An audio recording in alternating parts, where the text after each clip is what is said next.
Muy bien, y por primera vez en esta temporada y en todas las anteriores, equipo completo de economistas. Ahí escuchaban la presentación. Están Maju, Lucía, Ceci, Fran, aquí en el estudio Henry Chiroyola. ¿Cómo andan? Bienvenidas, bienvenido. Dispuestos a responder. ¿Cuántos hacían falta? 4. Eran 4, ¿eh? Eran 4. ¿Cómo calificarían en ese combate contra las fuerzas del cielo? ¿Cómo iría el marcador? Vamos un poco en el perdiendo.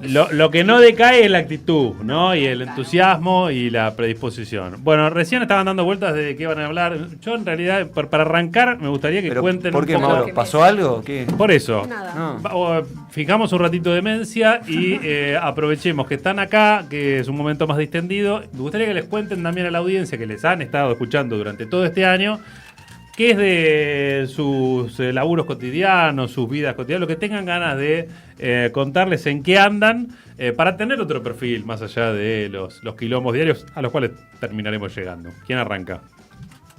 La miércoles. Ahora de golpe todo bonito. Sí, todo Mirá, bonito. yo salgo con primicia. Ahí va. Con Maju terminamos de grabar, que se grabó aquí mismo en este estudio, Muy el bien. podcast de Lo Prometido es Deuda, temporada 3, que contó con la maravillosa gestión de sonido acá de Maya, que está del otro lado, y salió muy lindo, con muchas voces invitadas. Así que mira, eso es lo último que estuvimos Eso es haciendo. lo último, y puede llegar a ser digamos, más temporadas que la mesa de Mirta Legrand o Los Simpsons, ¿no? Para como viene la mano. Claramente, sí. Ese tema nos va a atravesar y nos va a perseguir por unos cuantos años, así que sí, puede ser que tengamos muchas temporadas. Pero sí, tercera temporada ya.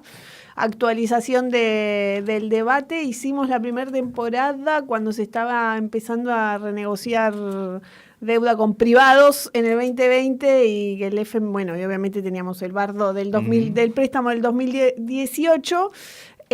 Bueno, y ahí hicimos 2020 primera temporada. 2021 o 22, no me acuerdo. Y 2021 segunda. Bueno, capaz que Es puede todo un ser. gran mashup de años raro de la pandemia y no sé Hicimos, cuánto duró. Claro. Sí, una primera temporada muy general explicando qué era el embrollo de la deuda en Argentina, una segunda más sobre la cuestión del FMI específicamente, y acá, bueno, actualizamos ahora bajo gestión libertaria qué es lo que está pasando Sí. con la deuda. Ya Toto está negociando otra extensión del FMI, entonces Ya está haciendo la Ya antesala tenemos. de la cuarta. La cuarta se viene. Tenemos nuevo tema, sí. ¿Viste como las películas de Marvel que te dejan el fichito al final? Sí, para, sí, bueno, sí. sí. Esta es de puros villanos, básicamente. puros villanos, ¿no? pero no. Bueno, no, hay algunos héroes también, ¿no? De que van combatiendo hasta ahora con resultado dispar, pero que han resistido o han propuesto. Bueno, a ver, ustedes mismos, ¿no? este año, Mauro, merced de una campaña internacional, ¿no? Que muchas organizaciones hicimos fuerza a escala internacional, hubo presión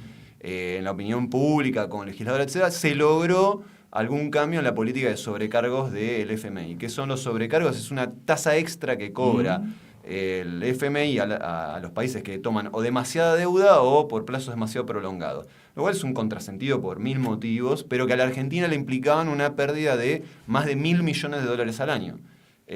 Si bien la propuesta era anular los sobrecargos, se logró al menos una reducción que para la Argentina implica un ahorro de al menos la mitad de esa cifra. Es un montón en un contexto en el que todos los organismos, incluyendo el FMI, están agarrados de manos y dientes sin querer ceder en nada. Entonces, bueno, ahí hay una pequeña victoria. Bien, bueno, para redondear el chivo entonces, eso lo encuentran en las plataformas de la Fundación Ebert, que es quien está coproduciendo ese podcast junto ahora con un proyecto de CONICET, del que Fran y Corina también, que fue parte ahí de la producción de este podcast, así que también CONICET estuvo apoyando Lo Prometido es Deuda, y lo hicimos con Gromova, que es una productora de podcast, entre otras cosas, con Julián y Sucho, unos compañeros también. Así que sí, fue un gran equipo de laburo. Y los haremos sonar también en la 87.9 en algún momento. Así que ahí remitimos. Si no tienen referencia del podcast en sus temporadas anteriores, no dejen de hacerlo, aunque se asusten con el tema, porque están planteados de una manera más que interesante y llevadera para un tema súper complejo. Ceci y Lucía, ¿qué me cuentan? Bueno, ¿En qué andan? Siguiendo con la línea de podcast, vengo también a tirar un chivo.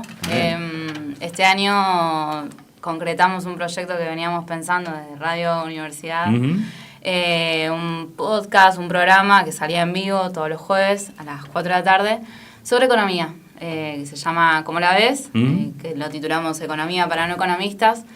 Y en cada encuentro, bueno, siempre teníamos un entrevistado, un invitado, donde abordamos distintas cuestiones y sobre todo, ¿no?, en este año donde fue bastante vapuleada la ciencia y la universidad, lo que quisimos es, bueno, tener distintas voces de lo que estábamos haciendo desde el CONICET, desde la universidad.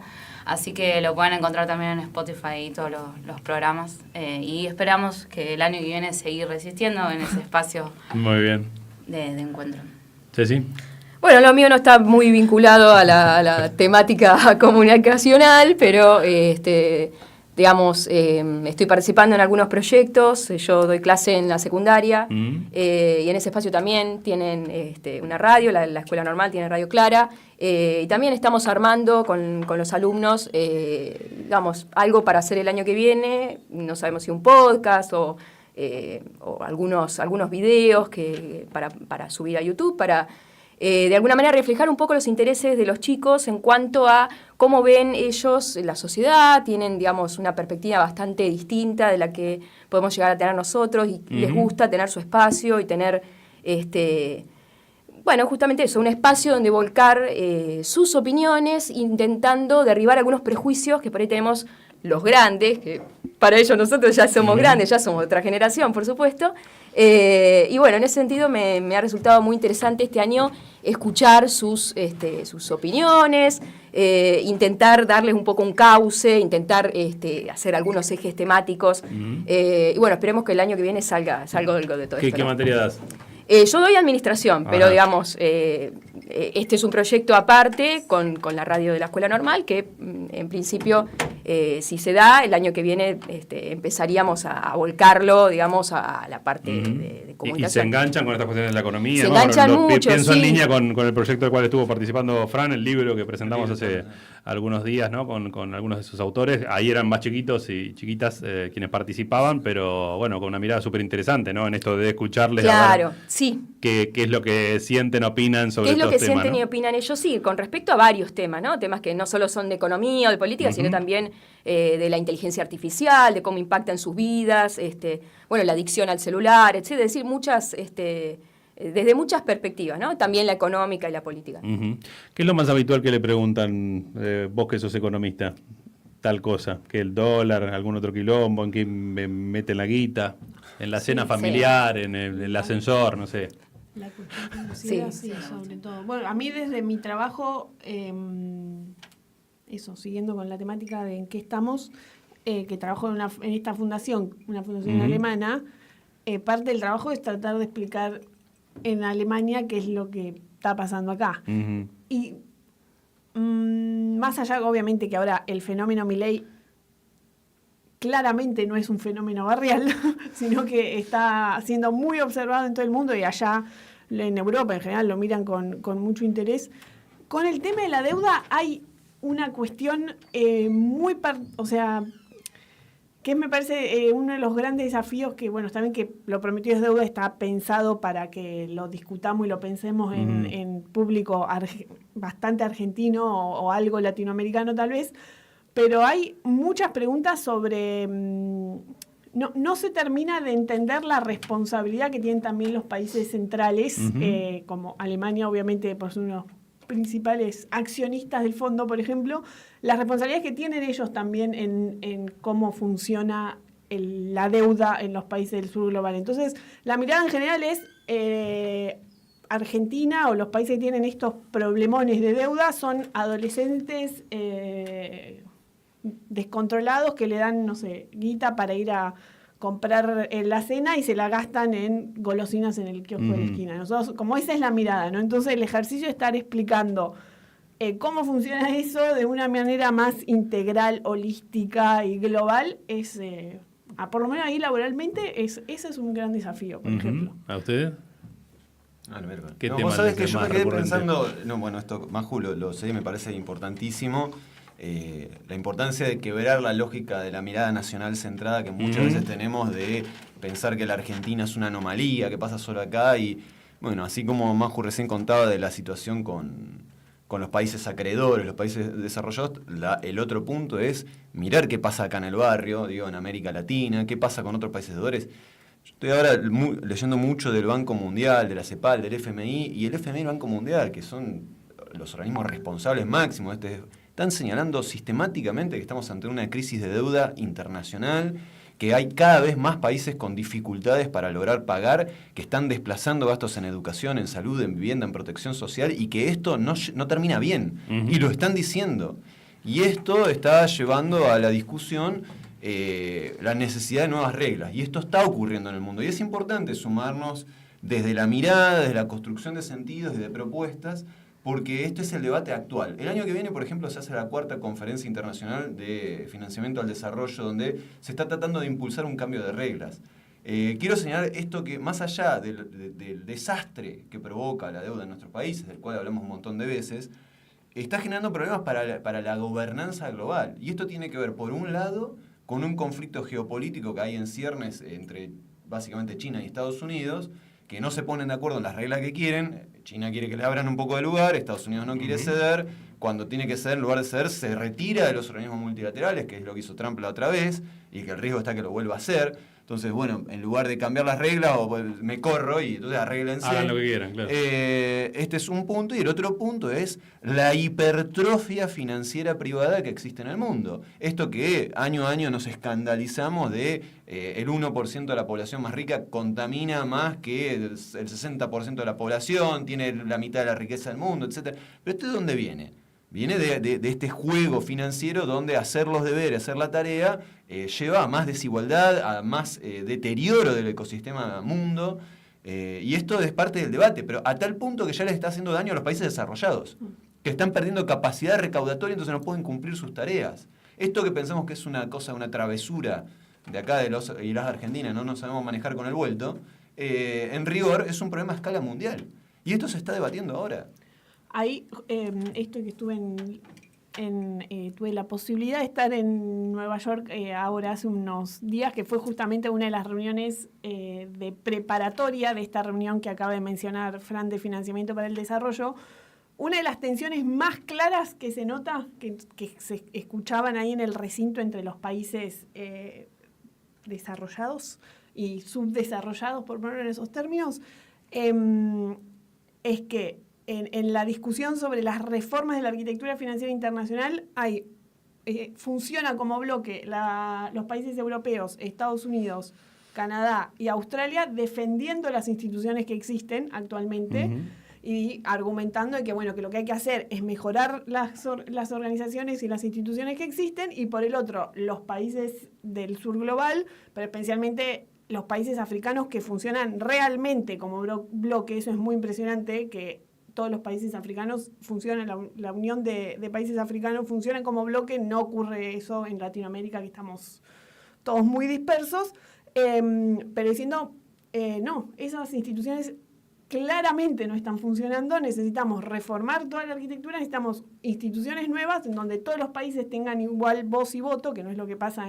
en las organizaciones que tenemos, y ahí hay claramente un punto de tensión que hay que ver qué pasa en julio del año que viene, cuando se termine de conformar, donde se establezcan ahí algunos puntos de base, pero me parece que esa es una de las discusiones hoy en esto de financiamiento para el desarrollo más interesantes, que es verdad que parece una discusión de la estratosfera, porque uno entra a esos lugares y decís, ¿cómo hacemos para que esto que están discutiendo estos muchachos acá de traje termine impactando acá en el barrio? Pero realmente ahí hay unos puntos de conexión y son donde se toman muchas decisiones que terminan afectándonos. Parte de lo que se viene planteando desde hace años es la cuestión de impositiva y demás, ¿no? Pero eso sería una segunda instancia a partir de que haya organismos que efectivamente reflejen ese debate. Perdón, Maju, pero parte importante de esto, Mauro, es lo siguiente. Hasta ahora ha habido iniciativas parciales de algunos bloques, o por ejemplo el tema de tributación arrancó en el Club de Países Ricos de la OCDE, y hay una presión donde efectivamente el grupo de países africanos son los que pesan con más fuerza como bloque, de llevarlo a ámbitos más democráticos que existen en el mundo. La ONU es uno de ellos, que tiene un montón de problemas, no es que es un sueño dorado, pero por lo menos cada país tiene un voto, a diferencia de lo que pasa en otros espacios de gobernanza. ¿No? Pero se traduce luego en alguna medida, porque más allá de ese esto es bueno, por ejemplo, ahora se aprobaron, que quiere, digamos. Este año se aprobaron, por ejemplo, los términos de referencia para una convención fiscal con tributaria con relevancia en materia de derechos humanos, es decir, cortarla con esta competencia como la que vivimos acá en la Argentina. Este debate no solo en Argentina, sino incluso acá específicamente en Bahía Blanca. La aberración que es el RIGI, que es una aberración, es una cadena que se nos está poniendo de acá a las próximas 3 décadas, que estuvo todo este debate de, bueno, Kicillof no quería entregarse a cerrar el RIGI, a bajarle, digo, el RIGI es privilegios fiscales, aduaneros y cambiarios, privilegios sin ningún efecto constatable de mejoría en nuestras vidas. Ahora había que entregar todo para que vinieran las inversiones. De la mano de ese debate, qué sé yo, Kicillof va, sus bienes vienen, no sé qué, acá se tiró para atrás la inversión de Petronas, que no la voy a elogiar como, ay, qué bonito, pero el tema es, termina dañando nuestras vidas en el sentido de a ver quién protege menos lo que tenemos. Eso es lo que hay que ponerle cota, no puede, en el mundo no está funcionando. Eso es lo que se está debatiendo en la ONU. Entonces, eso que parece la estratosfera, es acá. A ver, ¿vamos a permitir una inversión acá en estos términos, sí o no? Bueno, la provincia de hecho terminó aprobando su propio RIGI, ¿no? Con algunas diferencias y demás, pero en esta misma línea, en este mismo espíritu.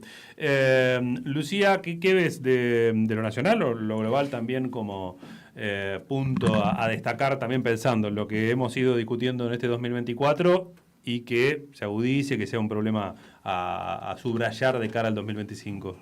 Y un poco lo último que hemos estado conversando es cuán sostenible es este veranito financiero que estamos viviendo, pensando también que el año que viene es un año de elecciones, electoral, con lo cual, digamos, suponemos que el gobierno nacional, por lo pronto, va a tratar de sostener esta situación lo máximo posible.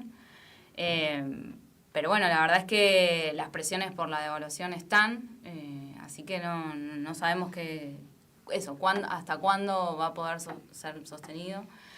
Y después, qué sé yo, por ahí más un análisis más político, social, este aguante, ¿no? de la sociedad, decir, bueno, el pensar de que hay que resistir un poco más, porque lo lindo va a llegar después. Bueno, eso la verdad que hay muchísimas dudas sobre eso. Y esta reactivación económica que no sucede, que soy ciertos sectores nomás, el agro y todo lo que tenga que ver con el petróleo y vaca muerta y demás, pero lo que vemos, además vemos acá en Bahía Blanca, ¿no? El comercio, las pymes, cada vez cierran, son más las que cierran que las que se mantienen o que abren. Con lo cual, bueno, digamos, mientras haya, digamos, un apoyo o una bancada desde gran parte de la sociedad, y bueno, van a, digamos, desde el gobierno van a seguir tirando acciones con esta motosierra y ajustes, ¿no? Por eso la otra vez charlábamos con Fran, bueno, ¿hasta cuándo? Y eso lo va a determinar el termómetro social, ¿no? Esto de la apertura a la importación, ¿ya se puede medir, digamos, un proceso que todavía lleva algún tiempo porque esto de la noticia de pymes que cierran, empresas y demás, es cotidiano, pero la dimensión de lo que puede alcanzar en base a medidas como estas de la apertura indiscriminada de la importación, todavía falta, digamos, para que veamos ese capítulo, o es un poco lo que se está viviendo. Desde el punto de vista de la balanza de pago ya se ve, en los últimos 3 meses, ya se ve cómo están aumentando las importaciones por encima de las exportaciones. Y ahora cuando saquen el impuesto país y vengan más medidas en este sentido, obviamente se va a deteriorar más la balanza de pago, es decir, se va a deteriorar más las reservas del Banco Central, etcétera, para afrontar también sus compromisos de deuda. Entonces, esto también va atado. Por un lado, se armó un colchón con el tema del blanqueo. Sí.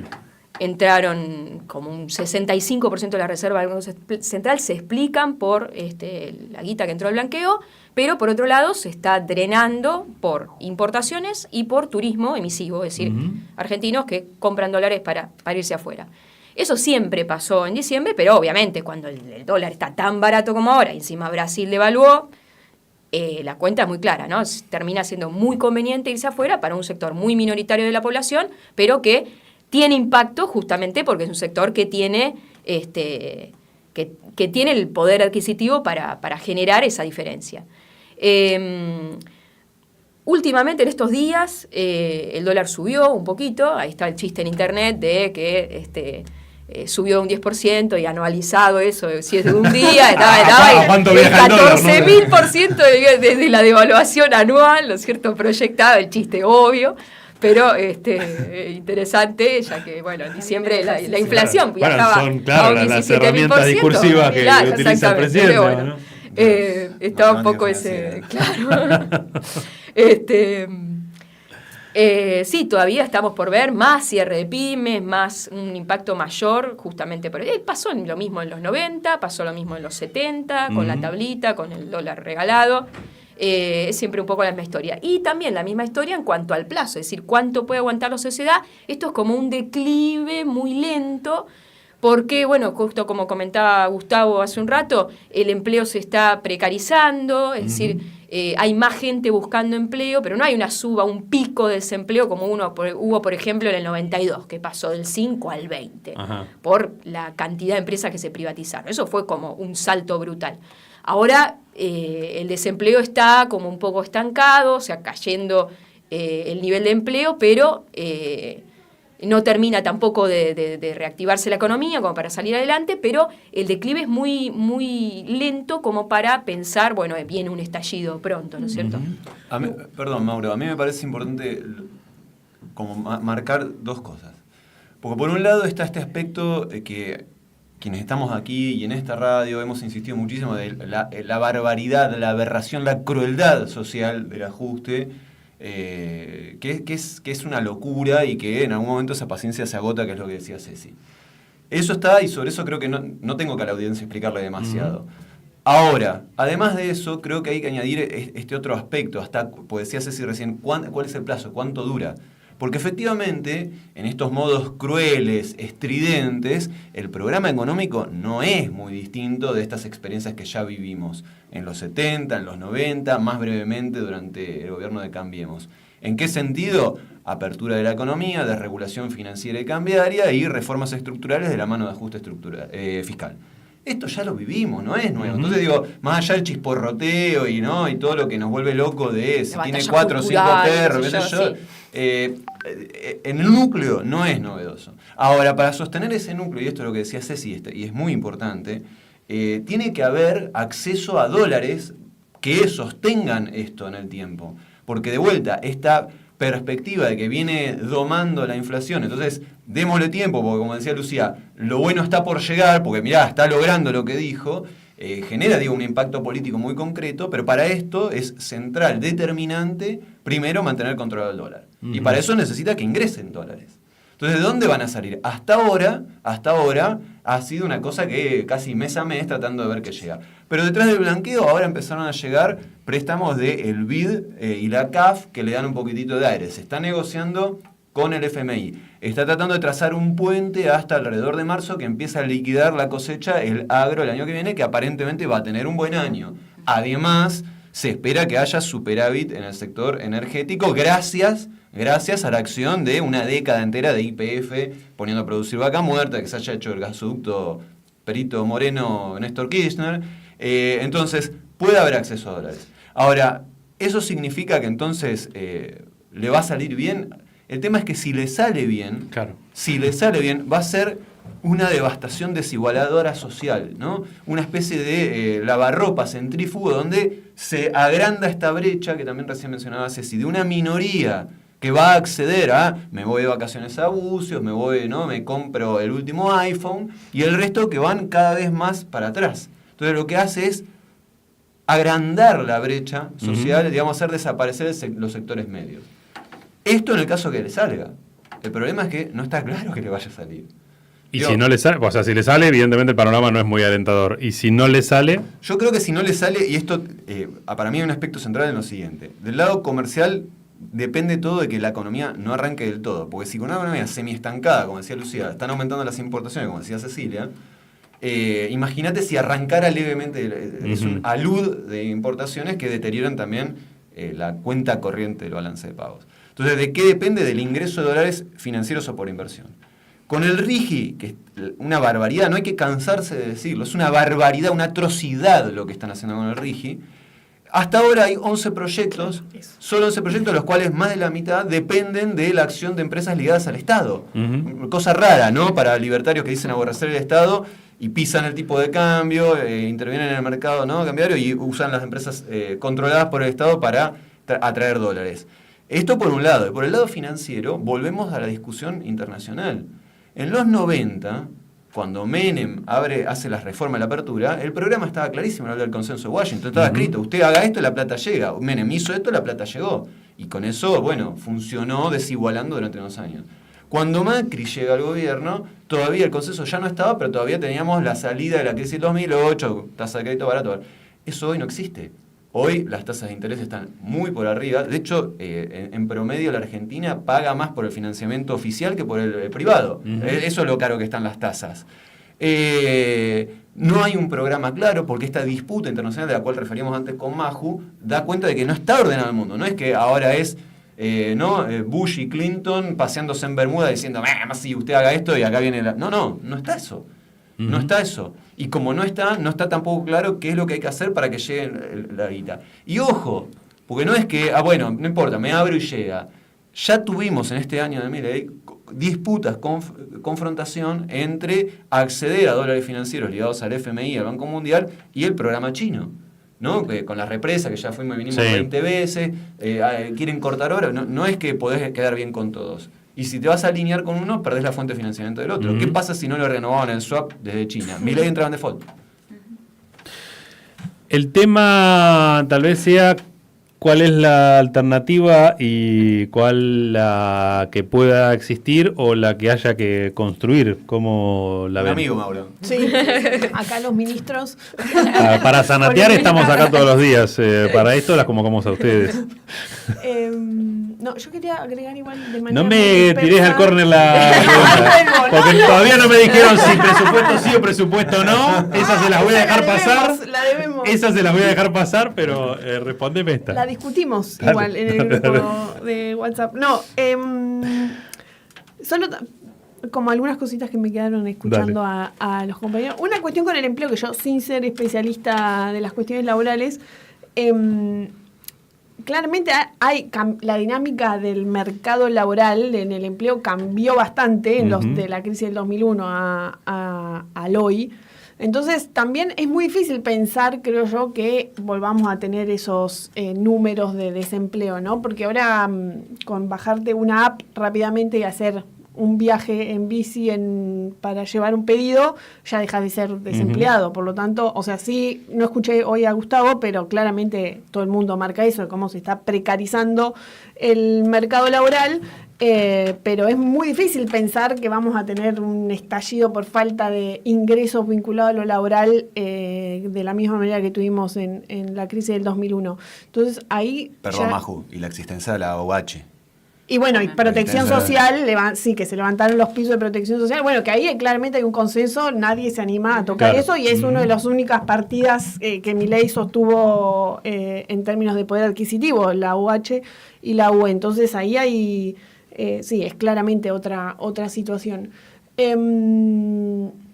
Después, no me traje ni un anotador, me olvido las cosas. Pero bueno, en términos de alternativas, no sé, varios acá también somos parte de espacios donde estamos pensando. Yo creo que una de las grandes cuestiones que sucedieron por las cuales ganó Milei es que Milei tenía una propuesta y de los otros campos políticos era muy difícil encontrar con claridad una propuesta. Ahora todos decimos evidentemente la gente le estaba pasando muy mal con la inflación, pero era muy difícil encontrar propuestas muy concretas para decir yo voy a bajar la inflación así y así. Pero bueno, no sé, en términos de justamente, ¿no?, de política fiscal y política tributaria, el librito que hemos presentado también en conjunto con FM La Calle de Mitos Impuestos, en los cuales Ceci y Fran también son parte. Nosotros ese librito lo habíamos empezado, lo pensamos cuando Milei ni siquiera estaba en escena para ser presidente. Y nosotros decíamos algo muy similar a lo que decía Milei en campaña, que era la política tributaria en Argentina tiene muchos problemas, la política fiscal tiene varios problemas también. Obviamente, si bien había un diagnóstico de hay problemas que podría llegar a ser similar, cuáles eran los problemas y cómo resolverlos eran muy distintos. Entonces, nosotros podíamos llegar a esbozar alguna cuestión sobre la presión fiscal, la presión tributaria que tenían algunos actores, como eso, las pequeñas y medianas empresas. Claramente hay algunas que sí tienen presión tributaria, pero nuestro país no es uno de los países con más presión tributaria en el mundo, tiene menos que Brasil, obviamente muchísimo menos que los países de la OECD. Entonces, bueno, nosotros ahí estamos planteando algunas propuestas, por ejemplo, de reforma tributaria para que efectivamente podamos tener una forma de pagar impuestos más justa. Igual ahí tenemos un piso, o sea, para nosotros los impuestos tienen que estar, porque los impuestos es una forma de que la sociedad funcione solidariamente, en donde todos nos hacemos responsables de que el Estado funcione, no creemos que son un robo, ni nada de esas cosas, entonces ahí ya se nos empieza a ensanchar cada vez más todo. Pero bueno, hay muchas propuestas, por ejemplo, en términos de reformas tributarias, sobre cuáles son los impuestos que hay que aumentar, cuáles hay que disminuir o cómo se puede hacer que sean más justos. También como... Justo ayer Majo encontraba un documento de la OCDE, del Club de Países Ricos, que decía que en América Latina y en el Caribe, por ejemplo, esto digo, no el Comintern, la OCDE, ¿sí? Los países ricos están diciendo, che, en América Latina los impuestos a la propiedad inmueble se tienen que multiplicar 2 veces y media.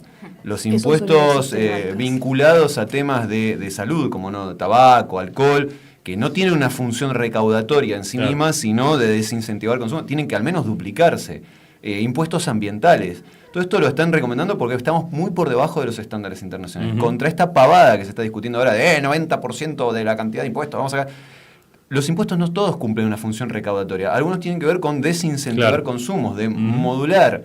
Y eso no es el Estado como un leviatán maligno que impide... Es para nada, es un consenso que se debate en el Congreso, que se debate a nivel social, se presentan informes de especialistas y dice, che, pará, no está bueno, no está, qué sé yo, ahora un problema que es una enfermedad social como es la adicción al juego, hoy, entre jóvenes especialmente. El Estado debería desincentivar de todas las formas posibles eso. Y en eso creo que hay bastante acuerdo, y los impuestos son una herramienta para hacerlo, una entre otras. Chicas. ¿Qué decir? Sí, no, creo que sumando a lo que decían los chicos recién, también esto de los impuestos o reforma tributaria, lo que también va a permitir es achicar un poco tanta desigualdad, que es lo que mencionaba Fran, y que en particular siento que es lo más preocupante, que se está acentuando, que se viene, digamos, sosteniendo durante décadas y que se profundizó en estos 6 meses. Y que frente a una no alternativa política hoy por hoy, obviamente esto se va a seguir acentuando, la clase media va a dejar de existir, a la peruana, digamos, ¿no? Como que nos vamos llevando a ese estilo de país, de gobierno y de desarrollo, y que va a ser muy difícil esto, volver para atrás o volver a construir otra alternativa. De todas maneras, no hay que perder las esperanzas ni seguir, digamos, estos espacios creo que son necesarios, ¿no? Para seguir discutiendo y bueno, seguir pensando qué otras maneras de poder, digamos, sí, hacer política. Pero sí creo que coincidimos hasta que se ha hecho en los últimos años, en las últimas décadas, en las cuestiones políticas y de gobierno, sobre todo nacional, varias cosas malas, digamos, que la sociedad vivió, sobre todo en la pandemia, pero un antes y un después, y frente a esa situación, si no hay algo nuevo, un proyecto distinto, y bueno, va a ser difícil, digamos, salir de esta coyuntura. Sí, salir de esta coyuntura y que requiere el camino difícil. Porque hablando con mis alumnos justamente del secundario, muchos de esos son los votantes de Milei. Y digo porque además son básicamente los varones, muchos de ellos. Y todos coinciden en decir, bueno, pero había que hacer algún ajuste. Un poco la relación entre el desorden macro y el ajuste necesario para ordenarla. Y cuando uno le dice, bueno, sí, era necesario un ajuste en la política tributaria, y básicamente no en los gastos, sino en los ingresos. Bueno, pero eso no se puede. En general hay como una visión de que, bueno, no se puede tocar a los ricos. Pero yo les digo, pero ahora vino el presidente y sacó bienes personales. O sea, el impuesto más progresivo, como decía Fran, el impuesto que debería multiplicarse 2,5 veces, bueno, en promedio en los países de América Latina, no sé si en Argentina puntualmente cuánto sería esa cifra, pero es como que eso no. Hay que ir por el lado del gasto, de recortar el gasto, porque es lo fácil, es lo más inmediato que tiene para hacer un gobierno. Entonces, cuando uno les dice, bueno, pero en realidad el ajuste hay que hacerlo por el lado de los ingresos, por el lado de la tributación y por el lado de los gastos, pero los subsidios que se van tipo colador a muchísimas empresas que después no terminan invirtiendo, etcétera, etcétera. Bueno, todo eso es como intocable. Creo que ahí hay que dar la contrabatalla cultural en ese sentido. Es decir, tenemos que animarnos a pensar, que es mucho más difícil, obviamente, también comunicacionalmente, instalar esa cuestión. Pero bueno, hay que dar esos debates, hay que mostrar por dónde es el camino es más difícil que vengo con un palo y rompo el Banco Central, que tampoco lo hizo, vengo con la motosierra y corto. Hoy escuchaba 39.000 empleos públicos, pero son empleos públicos que ganan entre 700 y 900.000 pesos. ¿Cuánto es el ahorro? Y yo les decía a mis alumnos, es como si vos comieras todo el año arroz con el objetivo de comprarte, no sé, un edificio. No vas a llevar, claro, entonces haces un ahorro brutal, claro. No, pero yo hice el esfuerzo, hice el recuento, no lo comí ni siquiera con aceite, no vas a llegar igual. Entonces es como un ajuste súper brutal que va a impactar en el funcionamiento de la economía, porque le digo, ñoquis o no ñoquis, esa gente te movía la economía, porque tenía un sueldo. Sacá la discusión de cuánto hacían, si eran eficientes, si no eran eficientes, si atendían bien al público, no, el empleado de paño. Sobre todo porque es una discusión que al gobierno tampoco le interesó, tampoco le interesa. Entonces le estás haciendo un recorte brutal, estás dejando gente sin laburo, sin ingreso, etcétera. ¿Para qué? Porque no te va a alcanzar. Porque el ajuste no es por ese lado. Vas a reducir un medio punto del PBI, no vas a hacer nada con esa guita. Simplemente vas a destruir la economía. Pero bueno, es una discusión difícil, ¿no? No, muy difícil, Ceci, pero te estaba escuchando y a mí me parece central porque por el diagnóstico que creo que compartimos acá en la mesa, esto incluso si le sale bien en los términos de gobierno, termina mal.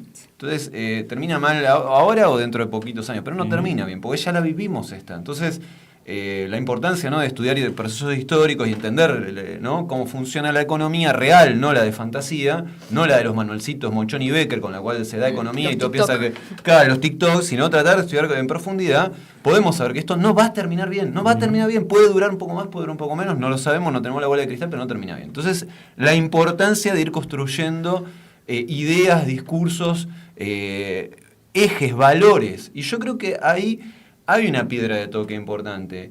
Yo creo que hay que empezar a pensar, bueno, la economía tiene que funcionar para que nuestras vidas sean mejor. Y esto parece una pavada, pero no lo es. A ver, esta discusión del RIGI, ¿era para que mejoren nuestras vidas? ¿O era para ver si podíamos secar el estuario para que pusieran una planta que hiciera, no sé qué, licuado de gas? Ya sé que lo estoy diciendo mal a propósito. No se preocupen. No.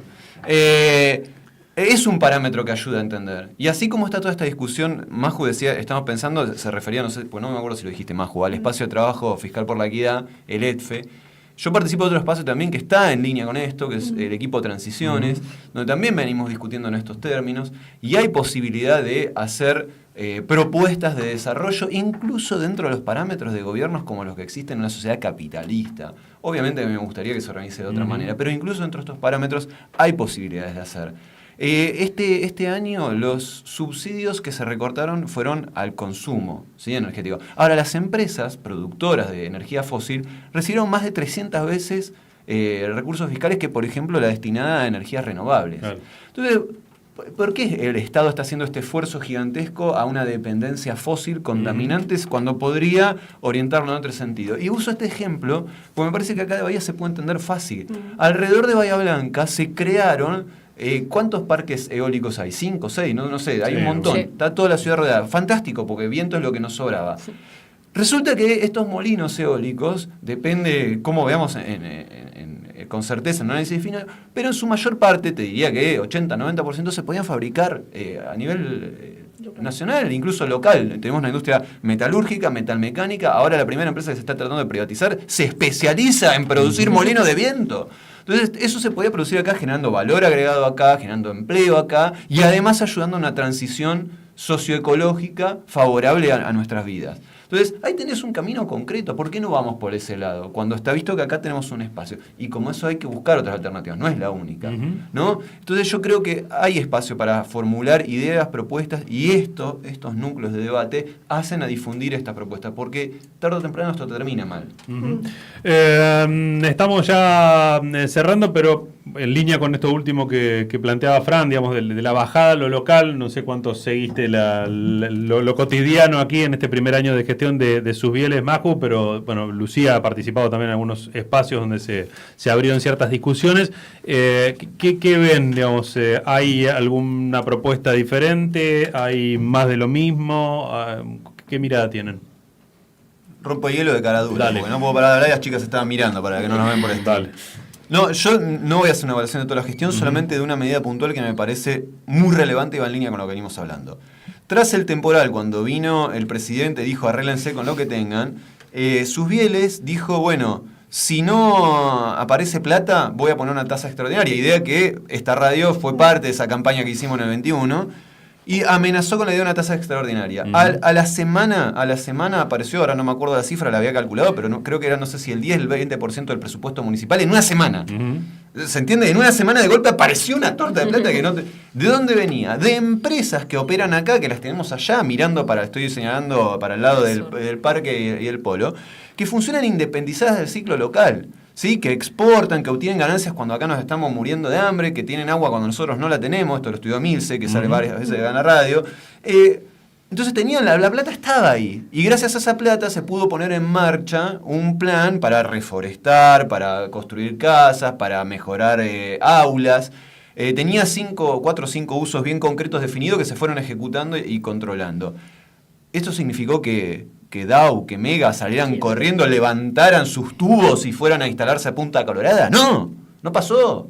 Entonces hay que perderle el miedo. Por eso me parece un ejemplo central para esto de, ves que no pasa nada, porque igual la juntan en pala. Y la juntan en pala gracias a deteriorar nuestras condiciones de vida. Le podemos poner coto a eso. Yo quiero destacar esto, me parece lo más importante del último año de gestión a nivel local. Sí. Sí, coincido. Todavía se está trazando un recorrido, pero el tema de las políticas de vivienda, parece que hay algunos avances. El hecho ya nomás de tener una conexión con la universidad, con las personas que estudian hace mucho tiempo el tema, me parece fundamental. Lo mismo, una semana de haber asumido, haber agarrado el tema del temporal y haberlo manejado de esta forma, creo que sí, que es la medida más importante, junto con la política de vivienda, que puede explicar un poco más. Sí, yo creo que este primer año arrancó con el pie izquierdo, obviamente. Una vez que los primeros meses se pudo reponer eso y digamos, la agenda ya pasó a otra cuestión. Sí, por ahí este año lo que vemos, ¿no? es que se reactivaron espacios como los distintos consejos municipales, ¿no? Donde siguen escuchando distintas voces, no solamente, por suerte, a la academia y a las universidades, sino también con mucha base territorial, ¿no? Muchas agrupaciones sociales. Yo participo en el Consejo Municipal de Hábitat, pero también está, ¿no? Desde adultos mayores, políticas sociales, medio ambiente, ¿no? Y yo creo que, están haciendo distintos proyectos muy en conjunto con provincia, ¿no? Porque son los pocos recursos que también pueden manejar, porque de nación prácticamente no hay nada. Estimo, ¿no? Que el año que viene es donde va a empezar a aceitarse un poco más los distintos proyectos, distintos programas, de cara, obviamente, año electoral. Pero, en líneas generales vemos, ¿no? Como, muchas acciones, muchos frentes que fue, por lo menos, consultando y proponiendo cuestiones concretas, ¿no? Pero sí, volviendo a lo que decía Fran, y retomando que fue esta semana, ¿no? Que cumplimos un año del temporal, creo que se hizo una muy buena gestión, que recién en junio, yo fui siguiendo muy de cerca el tema de los barrios populares y cómo se repusieron. Recién a mitad de año lograron, cubrir esa situación, ¿no? Majo, no sé si querés comentar algo. como columnista externa del en el No, círculo. ¿Cómo nos ven desde afuera? ¿Cómo nos ven desde afuera, María Julia? No, por favor, no me pongan. No, pero también esto que la medida está, porque obviamente la política a nivel local es imposible que sea una burbuja de lo que pasa a nivel provincial y nacional y global, pero bueno, me parece la medida esta extraordinaria también tuvo un poco su reflejo de lo que pasó en pandemia, ¿no? Que fue, bueno, también el aporte solidario de las grandes fortunas fue un poco eso, y también es reflejo de lo que está pasando a nivel global, donde cada vez más los estados se animan a decir, che, estos niveles de desigualdad no son soportables y a imprimir un poco este tipo de políticas redistributivas a través de los impuestos, que son una gran herramienta que tenemos. Y también resaltar esto que Fran lo dijo al pasar, pero que también quienes somos parte de esta mesa, que tenemos claramente consenso en esto, que lo económico tiene que ver con generar buenas condiciones de vida para que vivamos dignamente y que pareciera...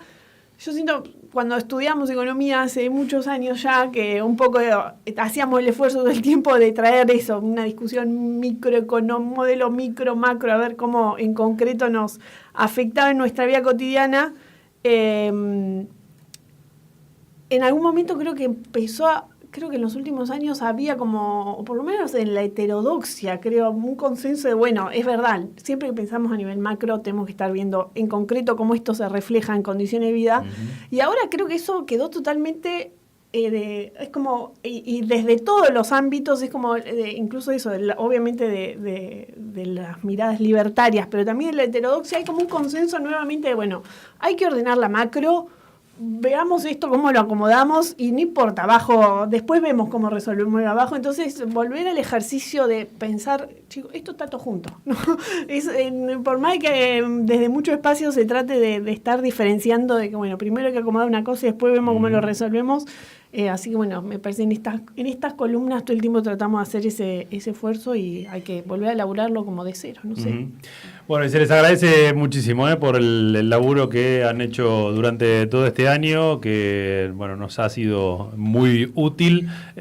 María Julia Lozof, Lucía Díaz, Cecilia Bermúdez, Fran Cantamuto, todo el producto de la universidad pública también, que están aquí obviamente voluntariamente haciendo este aporte en el medio de sus laburos y demás, así que para nosotros es súper valioso lo que hacen. El saludo allí también a Yuri, que ha hecho de nexo con la comisión de economistas aquí. Y bueno, y el año que viene estaremos ahí haciéndole sonar los teléfonos. Firmes. Claro que sí. Sí. Gracias. Gracias por venir. Sí, un montón.